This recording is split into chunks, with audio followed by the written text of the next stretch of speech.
Saya Ramadhani Putra Ditama. Di sini saya akan menjelaskan metabolisme fermentasi pada mikroorganisme di berbagai jalur.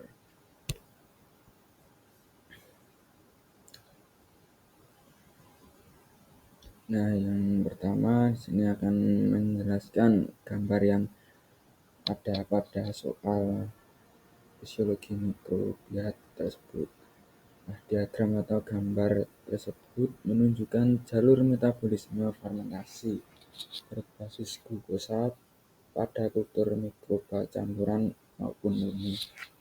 Nah, diagram tersebut dibagi menjadi 6 jalur maupun 6 area metabolisme berdasarkan arah aliran karbon dari glukosa hingga menjadi berbagai produk fermentasi.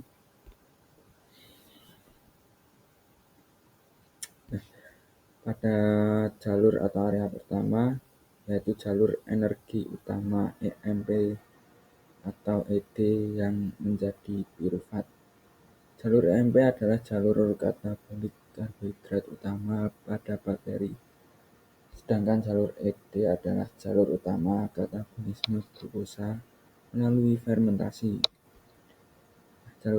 Jalur EMP mayoritas digunakan oleh bakteri anaerob maupun ragi, sedangkan jalur ED mayoritas digunakan oleh bakteri tertentu seperti Ximonas mobilis untuk menghasilkan alkohol. Area ini glukosa dipecah melalui serangkaian reaksi menjadi fosfonol pirufat atau PEP, diubah menjadi pirufat. Pirufat ini kemudian menjadi titik percabangan ke jalur fermentasi lainnya. Jalur atau area kedua yaitu jalur gliserol dan propanediol. Area kedua jalur metabolisme ini menghasilkan berbagai senyawa turunan gliserol dan propanediol. Produk umum yang dihasilkan pada area ini adalah 1,3 propanediol, gliserol, L-laktase, dan D-laktase. Jalur ini muncul ketika mikroba beradaptasi dengan kondisi rendah redox atau ketika tersedia senyawa seperti gliserol. Selanjutnya adalah area 3, jalur etanol, asetoin, dan 2,3 butanediol.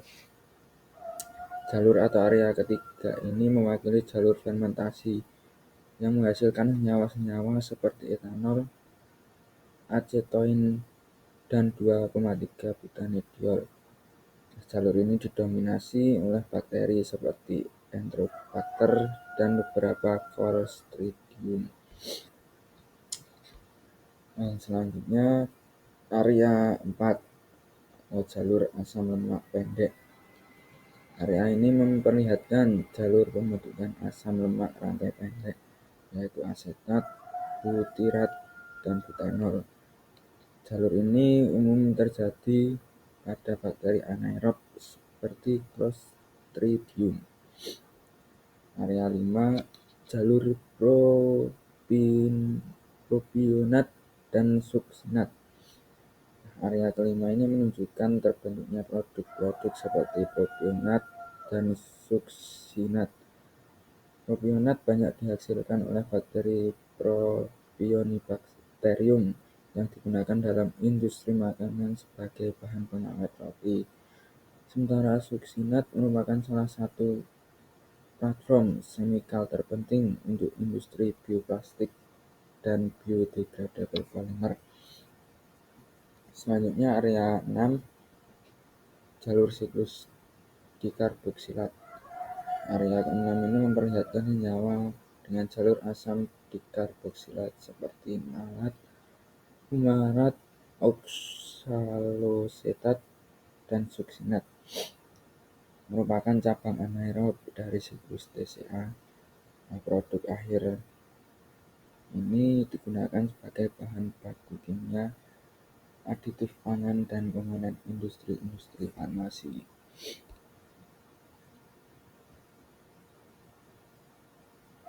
Selanjutnya, jalur-jalur yang digunakan mikroba. Mikroba dapat memakai jalur EMP atau jalur ED. Jalur EMP adalah jalur glikolisis yang umum pada bakteri fermentatif seperti ragi dan mikroba anaerob. Sementara jalur ED hanya digunakan untuk mikroba tertentu seperti Pseudomonas Simonas mobilis untuk menghasilkan alkohol. Dalam kultur campuran, kedua jalur ini dapat muncul atau digunakan secara bersamaan karena setiap mikroba dapat memilih jalur sesuai kondisi redoks, stres ringan, serta efisiensi penggunaan substrat. Jadi dalam hal ini, kedua jalur dapat digunakan.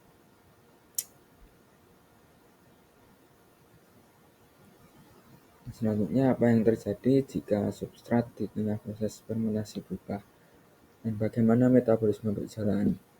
Pertama, mikroba akan mengatur ulang jalur metaboliknya melalui perubahan ekspresi gen enzim tertentu, penyesuaian redox cells, pengalihan aliran karbon ke jalur yang lebih menguntungkan, dan perubahan produk fermentasi yang dihasilkan.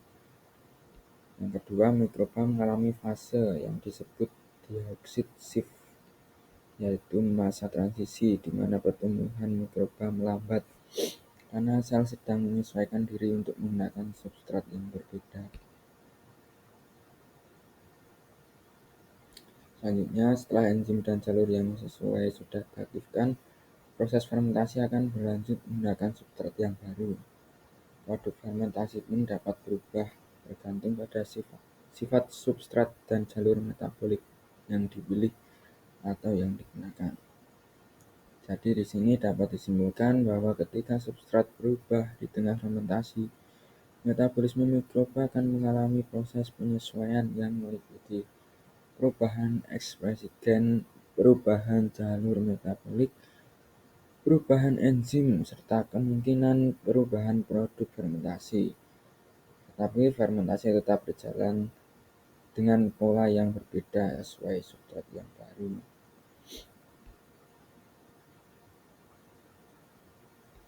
Selanjutnya, pengaruh pada area 2, 3, 4, 5, dan 6 dalam industri fermentasi.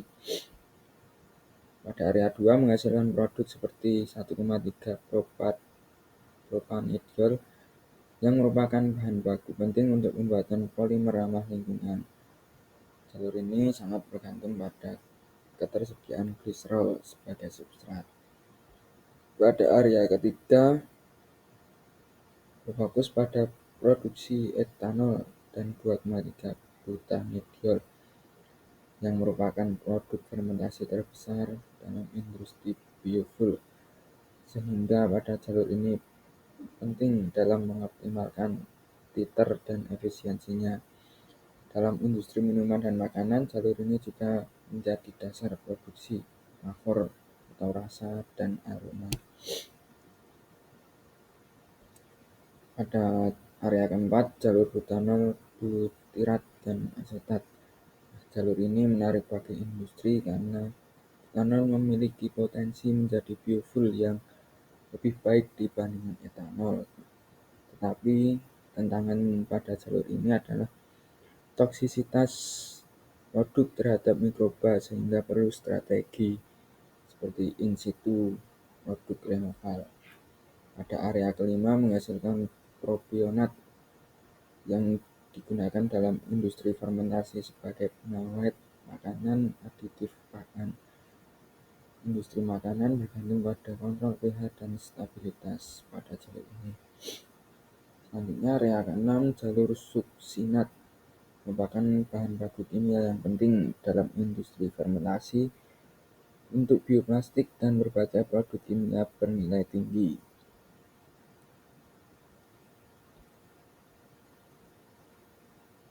Nah, kesimpulan dari diagram dan soal pada kali ini adalah secara keseluruhan gambar atau diagram tersebut menunjukkan bahwa fermentasi merupakan jaringan metabolik yang kompleks yang dapat berubah sesuai jenis mikroba.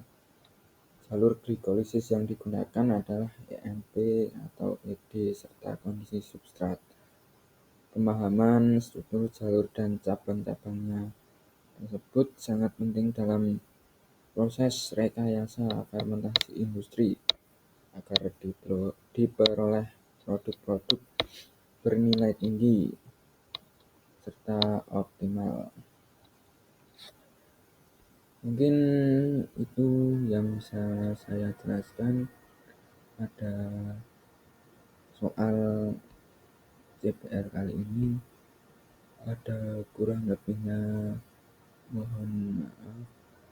Assalamualaikum warahmatullahi wabarakatuh.